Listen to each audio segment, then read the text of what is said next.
In this video, we're going to deal with a text completion that's difficult. And it's difficult because of the words in the sentence. Meaning you're going to read the sentence and not know exactly what it's trying to say because of these couple of words. So reading through this sentence, we have never one to mince his words. So right at the beginning, you may not know what it means to mince one's words. So that's already a problem. Comma, Antonio was the perfect blank. Even an outright fabrication was delivered with aplomb. So therein lies the two problems. Two words we don't know. Aplomb and to mince. Does that mean that this question is unsolvable? That you might as well just guess A through E? The answer to that question is actually no. You can still work with the sentence, but you should break down the sentence based on the words you do know, not the ones you don't.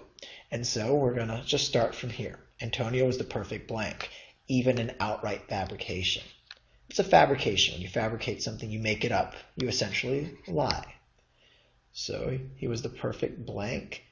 Even an outright fabrication was delivered with this word we don't know. So at that point, we can say, well, was he able to lie really easily? Well, it was delivered with aplomb. So even a complete lie, he was able to deliver with, maybe calmness would work. And so now you can actually look at the word or words you don't know and logically think what they must mean based on the sentence. But in this case, we maybe even have enough to figure out whether this word is a positive word or a negative word. So, working through here, Antonio was the perfect blank. He was able to lie, a complete lie he was able to say with maybe calmness, maybe aplomb. But we know that he's a liar. And so therefore the word is negative. And now we can go through the answer choices. So, we want to, again, make sure if we don't necessarily have exactly our own word, we at least know the connotation. I could put my own word here. I would just call him, not a lie, but actually a liar.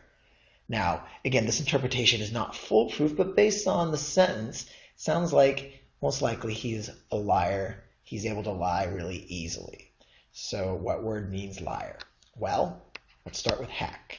You may not know what hack means, but it definitely has a negative connotation, so let's leave it. An idler, answer choice B, well, to idle is just to hang around, to not do much. So an idler is one who idles. It's not really the same as a liar. An idler isn't one who tells lies or fabrications, and so therefore we can get rid of idler. Benefactor, note the root ben, which is good, kind. Benefactor, someone who's on your side, has nothing to do with the sentence. Then we look at D, dissembler.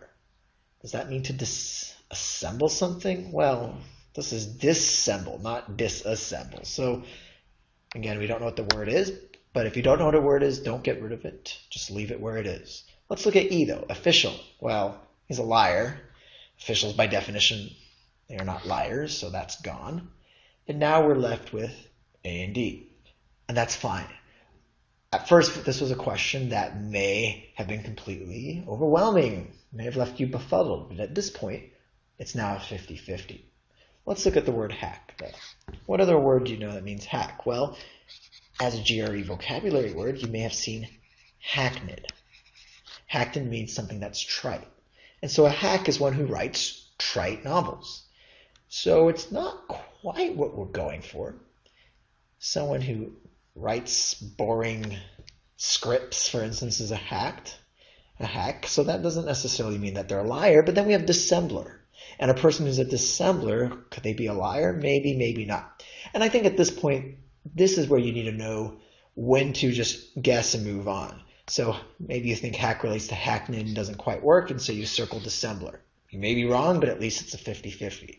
The good news in this case is SEMB, that those four letters I just underlined, dissembler, those come from semblance, one's facial expression. So by adding this in front of SEMB, one's face, you put on a false face. So you lie, and therefore that's the answer. Now let's try this again. That is going through a sentence with difficult words and see if we can hack through it. Okay. The judge cared not one whit for blank, and would liberally berate any who embellished their testimonies with elaborate pleading gestures or worse yet, broke into feigned bouts of sobbing. So let's look through here. Words we don't know. Wit. So again, we're going to break down the sentence, but we're going to ignore wit. Liberally berate. You may know this has a negative connotation, but you're not quite sure. Any who embellished their testimonies. Okay, so embellish, you have a general sense of, maybe not exactly, but you know people are giving these testimonies, and in these testimonies they have these pleading gestures. So I'm underlining pleading gestures, not giving the squiggly thing, so pleading gestures is the part you actually know. That's breaking down the sentence.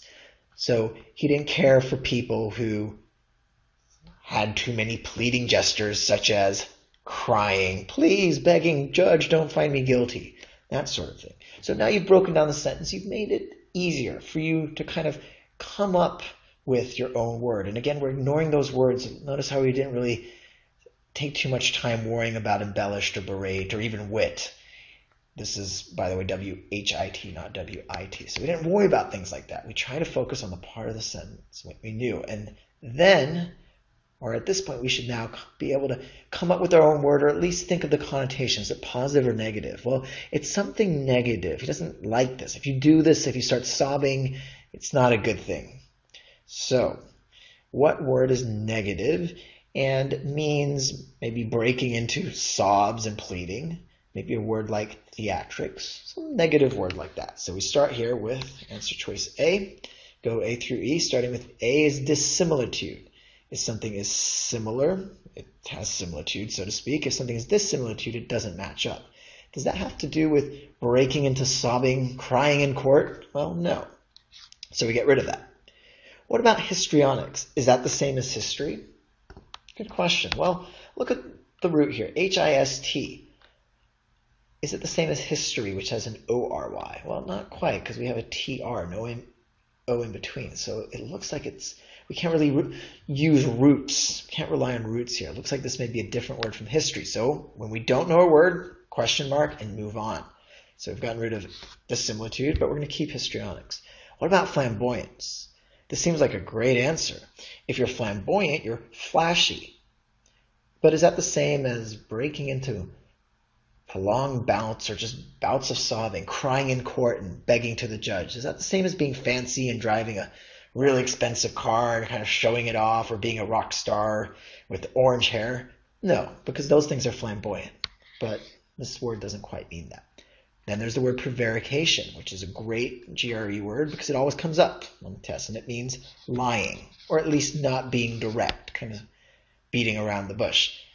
So that sounds great if you know that word, to just plug it back in here. In fact, that could easily be the answer, right? And that's why we want to take down the sentence, break it apart, come up with our own word, because we didn't necessarily ever say lying. I'm sure judges don't care for lying, most of them at least, but this judge doesn't care for people who overact and start crying. So we get rid of prevarication. Argumentation kind of falls in the same category because obviously most judges don't care for people who argue in court, but again, we're looking at the sentence. We're looking at our clues, and nowhere in here do we see clues to support answer choice E.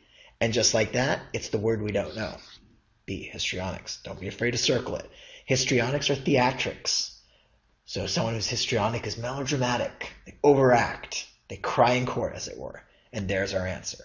So again, try to break down the sentence. Don't get hung up on the words you don't know or the phrases that throw you or confuse you. And focus on the parts that you do know. And if you can't come up with your exact word, think of an overall tone of the blank. Is it positive or is it negative? And then, of course, you want to, once you come up with your own word, you want to go through here and eliminate. And if you can't quite guess if there's, or come up with an exact answer if it's between two, just guess and move on. Don't spend more time going back to the sentence, because if once you've broken it down and determined the connotation of the word, there's only so much you can do. In this case, though, the answer is histrionics, and we can move on.